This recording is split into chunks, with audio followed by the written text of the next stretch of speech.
وَلِلرَّسُولِهِ، اور پھر وَلِلْمُؤْمِنِينَ، وہ مومن جو اللہ اور اس کے رسول صلی اللہ علیہ وسلم سے مطابقت رکھتے ہیں۔ اب یہ تین چیزیں بیان ہو گئی۔ اب قرآن مقدس ایک اور چیز بیان کر رہا ہے کہ دعوت کے علم، کہ اللہ پاک نے عزت کا دوسرا مقام کیا بنا رکھا ہے، دوسری شے جو عزت کے لیے ضروری ہے۔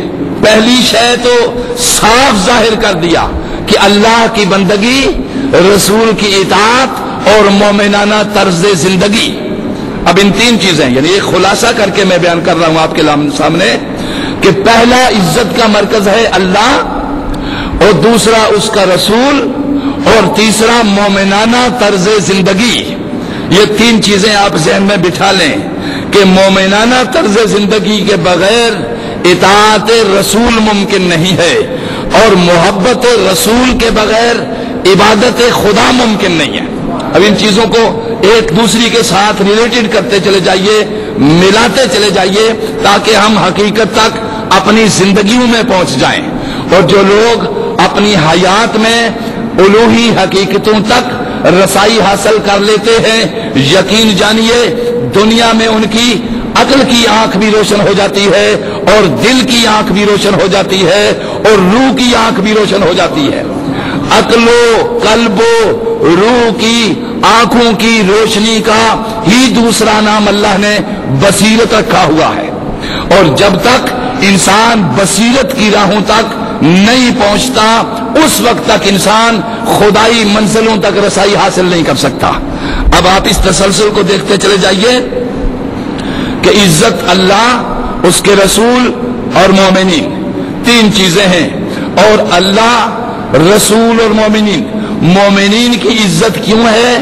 اس لیے کہ یہ مومنین مطیع ہیں رسول اللہ صلی اللہ علیہ وسلم کے، اور رسول کی اطاعت تقاضا کرتی ہے محبت کا، اور اطاعت اور محبت رسول مل کے جب عبادت الہی کے دائرے میں داخل ہوتی ہے تو بندے کی عبودیت صحیح ہو جاتی ہے۔ عبادت سے بندے کی کیا شروع صحیح ہوتی ہے؟ عبودیت۔ عبودیت کہتے ہیں سر سے پاؤں تک سراپا نیاز بن جانا، اس کو کہتے ہیں عبودیت۔ سر سے لے کر پاؤں تک سراپا عجز بن جانا، سراپا نیاز بن جانا، اس کو کہتے ہیں عبودیت۔ اطاعت، ایمان، اطاعت اور محبت، ایمان، اطاعت رسول اور محبت رسول بندگی حق کی طرف لے جاتی ہے، اور بندگی حق آپ کو عبودیت کے سانچے میں ڈالتی ہے۔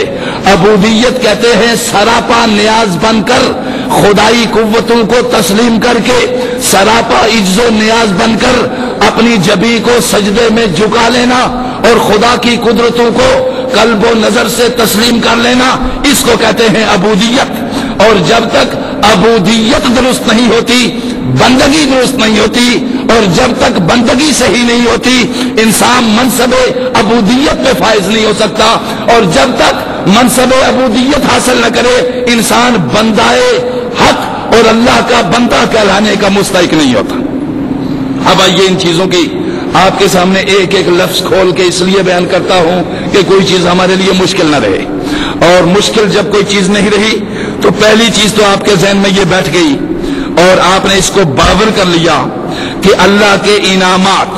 اب ارشاد کہا جا رہا ہے یا بنی اسرائیل اذکروا نعمتی التی انعمت علیکم، اے بنی اسرائیل میری ان نعمتوں کو یاد کرو جو میں نے تم پر کی ہوئی تھی، اور ان میں سے پہلی نعمت کیا ارشاد فرمائی؟ عزت۔ پہلی نعمت کیا ارشاد فرمائی؟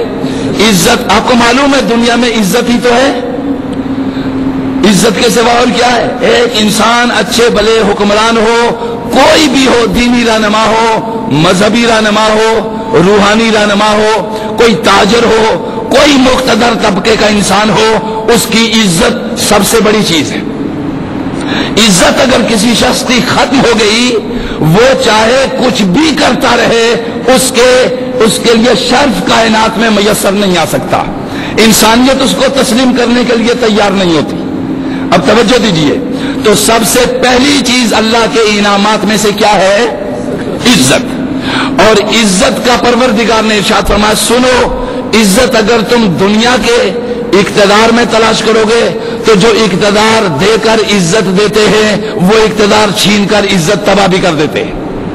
اگر تم ایک عزت دنیا کے مال و متاع میں تسلیم کرتے ہو یا چاہتے ہو تو دنیاوی مال و متاع چونکہ عارضی شے ہے، کل متاع الدنیا قلیل، دنیا کا ساز و سامان ایک مختصر عرصے کے لیے ہے، لہذا جس نے متاع دنیا سے، جس نے سامان دنیا سے عزت خریدنا چاہی تو سامان دنیا ناپائیدار ہے، مال دنیا ناپائیدار ہے، لہذا عزت بھی اس کی ایک ناپائیدار ہوگی، اس میں پائیداری نہیں ہوگی۔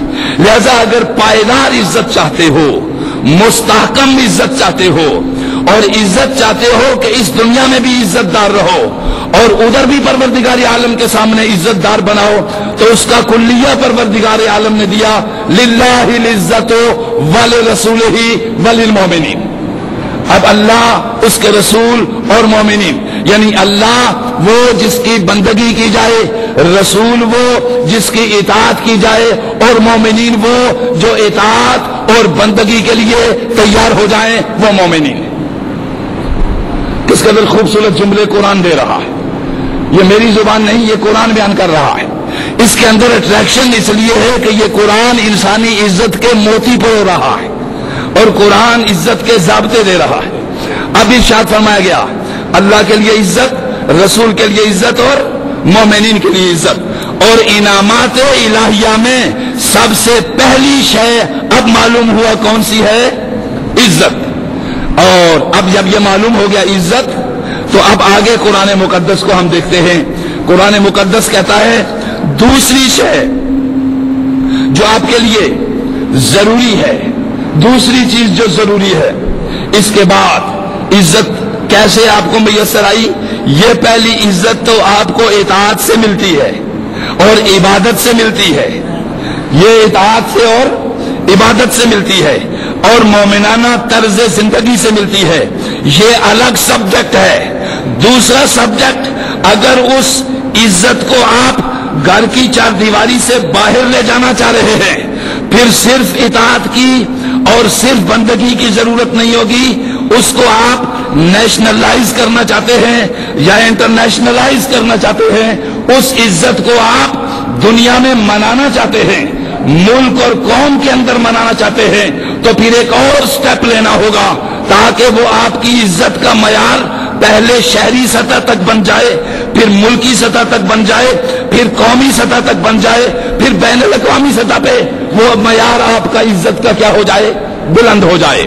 تو انٹرنیشنل اور نیشنل سطح پہ عزت کو بڑھانے کے لیے پھر پروردگار عالم نے ارشاد فرمایا، اب تمہیں پہلے صرف بندگی کی ضرورت تھی، اطاعت کی ضرورت تھی، ایمان کی ضرورت تھی، اب اس عزت کو نیشنلائز کرنے کے لیے، قوم کی ایک امانت سمجھ کے ان کو سپورٹ کرنے کے لیے اب آپ کو ضرورت محسوس ہوگی علم کی۔ اب کس طرح کی ضرورت محسوس ہوگی؟ تو دوسری چیز جو عزت کا سبب بنتی ہے اور دوسری نعمت جو سبب عزت بنتی ہے وہ کون سی ہے؟ علم۔ قرآن مقدس کیا خوبصورتی سے بیان کر رہا ہے اور کیسے ضابطے دے رہا ہے۔ اب یہاں قرآن کہہ رہا ہے علم سے آپ کو وہ چیزیں میسر آئیں گی جو کسی اور شے کو میسر، کسی اور شے سے آپ کو وہ نعمت حاصل نہیں ہوگی جو علم سے حاصل ہوگی۔ اب علم ایک نعمت الہی ٹھہرا، اور علم ایک اللہ کی نعمت کے بعد دوسری چیز کہ نعمت الہی علم ہے، نعمت الہی عزت ہے۔ اب نعمت الہی علم کیوں ہے؟ کہ آپ نے اپنے اندر جو چیزیں اطاعت سے جو نور حاصل کیا، ظاہر سی بات ہے آپ کے اندر بہت ساری چیزیں ہیں، آپ نے تقوی حاصل کیا، پرہیزگاری حاصل کی، حسن خلق حاصل کیا، اللہ کا قرب حاصل کیا، یہ